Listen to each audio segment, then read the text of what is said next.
मोदी सरकार क्या, उनके फरिश्ते भी नहीं ये सत्ता में आ सकते हैं। मोदी जी बात नहीं मानेंगे तो मोदी जी घुटने टेकेंगे। खालिस्तान वाले लोग नहीं है, ये अपना अधिकार मांगने वाले लोग हैं। ये सारा षड्यंत्र ईवीएम का है। बैलेट पेपर से अगर होंगे तो ये सरकार कभी नहीं आएगी। जालिम सरकार है मोदी सरकार इस वक्त है। अगर ईवीएम हट गई तो मुस्लिम भी सुरक्षित रहेगा, सिख भी सुरक्षित रहेगा। कि ईवीएम जो है एक मनुस्मृति के काम कर रही है। ये सरकार नरसंहार के चक्कर में लगी हुई है। अकड़े हुए पेड़ हमेशा टूट जाते हैं और मोदी जी टूट जाएंगे। सुरक्षा कर न सके जो वो सरकार निकम्मी है। किसान की सुरक्षा कर न सके जो वो सरकार निकम्मी है। कल्याण की सुरक्षा कर न सके जो वो सरकार निकम्मी है। संविधान की सुरक्षा कर न सके जो वो सरकार निकम्मी है। और जो सरकार निकम्मी वो है, सरकार बदली है। अरे जो जो जो जो जो भीम, जय भीम, जय भीम, जो जो जो जो जो भीम। जय भीम, जय भीम। संविधान की सुरक्षा कर न सके जो वो सरकार निकम्मी अरे है। खेत कल्याण की सुरक्षा कर न सके जो वो सरकार निकम्मी है। अरे कानून व्यवस्था कायम कर न सके जो वो सरकार निकम्मी और है। जो सरकार निकम्मी है, वो सरकार बदली है। जो सरकार तो देखिए मैं इस समय सिंघू बॉर्डर पर हूँ। नहीं डरेंगे घुर्की से, खींच लेंगे कुर्सी से, नहीं डरेंगे घुर्की से।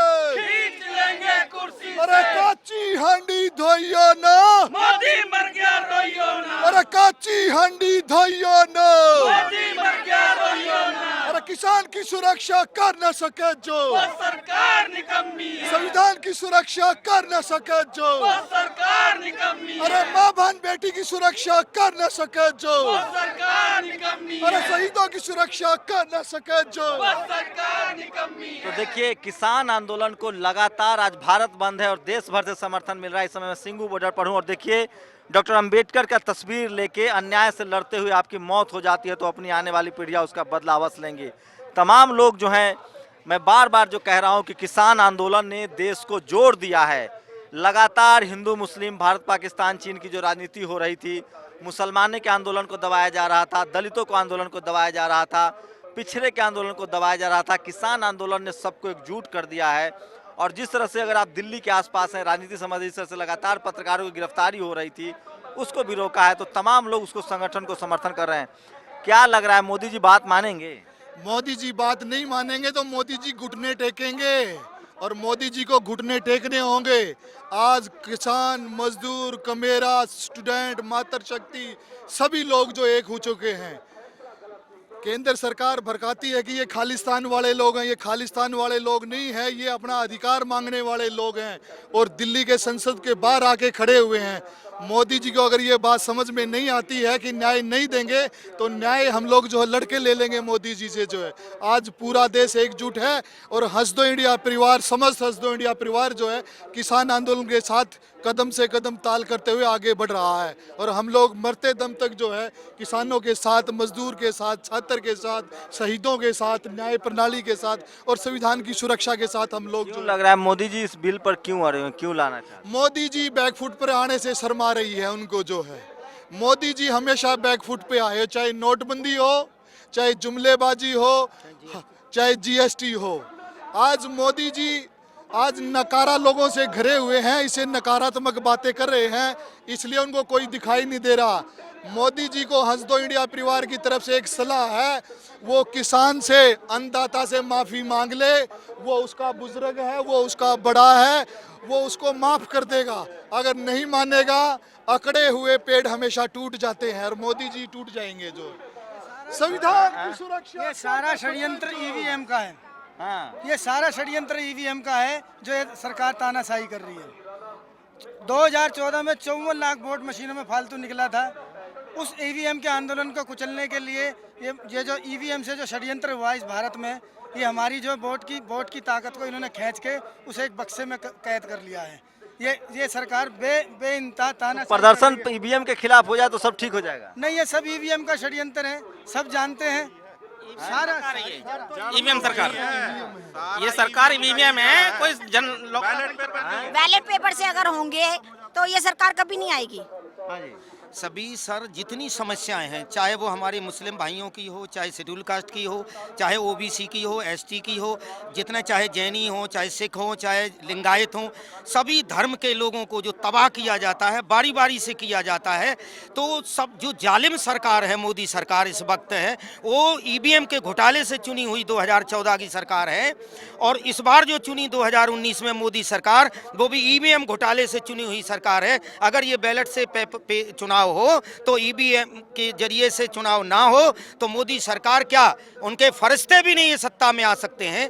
इसलिए मेरा निवेदन है, सारे जितने भी लोकतंत्र में विश्वास करने वाले लोग हैं, जो जितने भी संगठन हैं भारत में, जो संविधान पर विश्वास करने वाले लोग हैं, सभी को एकजुट होकर के ईवीएम के खिलाफ आंदोलन चलाने की जरूरत है। ना कभी मुस्लिम सताया जाएगा, अगर ईवीएम हट गई तो मुस्लिम भी सुरक्षित रहेगा, सिख भी सुरक्षित रहेगा, किसान भी, माँ बहन बेटी सभी सुरक्षित होंगे। हाँ, ये सही कह रहे हैं। हाँ बिल्कुल सही कह रहे हैं। सारा लगता- ईवीएम का ही है। अगर ये हट जाए तो जो ये गलत नीतियाँ पास हो रही है ना, ये खत्म हो जाएंगी। क्या तो ईवीएम का तो कोई रास्ता दिख नहीं रहा है। ईवीएम का रास्ता सरकार का तख्ता पलट हो जाएगा। अगर बीजेपी सरकार इस बार नहीं मानी तो बीजेपी की सरकार का तख्ता पलटेगा, और भारत में सबसे बड़ी क्रांति जो है कमेरा और किसान वर्ग करेगा। इसके लेके महाराष्ट्र में देखिए ना, 7 विधान परिषद में चुनाव हुए, एक पर बीजेपी आई, टोटल वहाँ से शिवसेना, मन से, तन से, ये सब जमीन में जा चुकी है, क्योंकि उन्हें पता है कि ईवीएम जो है एक मनु स्मृति के काम कर रही है। मनु स्मृति जो है, इसमें जो है ना, ये किसान आंदोलन की वजह से हमारे तीन प्रोग्राम होने थे मूल निवासियों के। एक था 6 दिसंबर को परिनिवारण दिवस था, और 25 दिसंबर को मनु स्मृति था, और 1 जनवरी 2021 को भीमा गोरेगांव की क्रांति का आगाज ये होने वाला है। क्योंकि ये सरकार नरसंहार के चक्कर में लगी हुई है और कुछ नहीं है, क्योंकि ये सिर्फ नरसंहार, क्योंकि ये नोटिस दे के आदमी बैठे हुए संविधान के अंतर्गत। 2.5 महीने पहले रेल रोको आंदोलन में बैठे हुए थे। क्या लगा ईवीएम के खिलाफ ही आंदोलन करना पड़ेगा? ईवीएम के खिलाफ भी आंदोलन करना पड़ेगा, क्योंकि जब तक बैलेट पेपर से बिल्कुल करना पड़ेगा। ईवीएम के खिलाफ तो बिल्कुल करना पड़ेगा। बैलेट पेपर से चुनाव होना चाहिए, कभी ये बीजेपी सरकार सत्ता में आ ही नहीं सकती है। तो देखिए, ये इस बात में तो दम है। सरकारें इस देश में बनती रही है, आंदोलन होता रहा है, सरकारें झुकती रही हैं, लेकिन लोगों को लगता है कि चूंकि ये सरकार जनता के वोट से नहीं बनी है, ईवीएम से बनी है, इसलिए जनता की बात मानने के लिए तैयार नहीं। इस बात में दम है, और इसलिए लोग कह रहे हैं कि तोते की जो राजा की जो जान है वो तोते में। ईवीएम से चुनी हुई सरकार है, और इसलिए उसको जनता के आंदोलन का कोई फर्क नहीं पड़ता है। कैमरामैन तारा दत्त के साथ शंभू कुमार सिंह, नेशनल दस्तक, सिंघू बॉर्डर, दिल्ली। जय मूल निवासी। नेशनल दस्तक की आपसे गुजारिश है कि अगर इसको बचाना चाहते हैं तो नेशनल दस्तक को सब्सक्राइब करने के लिए रेड कलर के सब्सक्राइब बटन को दबाएं, फिर बेल आइकन की घंटी दबाएं। नेशनल दस्तक को बचाने के लिए बहुत जरूरी है कि हर खबर को शेयर करें, लाइक करें, कमेंट जरूर करें।